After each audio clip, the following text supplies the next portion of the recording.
What's up, small group leaders? This is video 5 and it is Leadership 101. And that's why we're here and what we're doing at CPY. We are loving and leading people to a life-changing connection with Christ. And I'm super excited to be doing that with you. And as a leader, what you need to do is you need to lead yourself. And all good leaders, that's what they do. They lead themselves.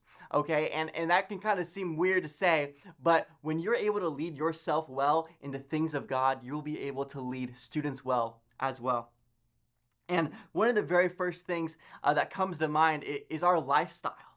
Students are watching everything you do, whether it be on campus or off campus. So many times I see students go in there with their small group leaders, and the next day they'll end up having new clothes, like the same thing that their small group leader had, or start talking just like their small group leader. So students are really looking up to you. They're seeing you as their mentor, as their leader. So it's very important for us to look at our lives and say, what are we doing on and off campus? Is it reflecting Christ?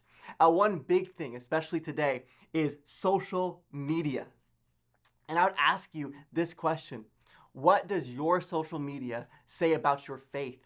People don't realize it, but what they post really is all people might even know about you. Or, what you post online is what people think about you. And it's really, really intentional. And I think that we need to be intentional about what we post online, because students are looking at that. They're commenting on that kind of stuff. And we need to be an example and a mentor to them in that way.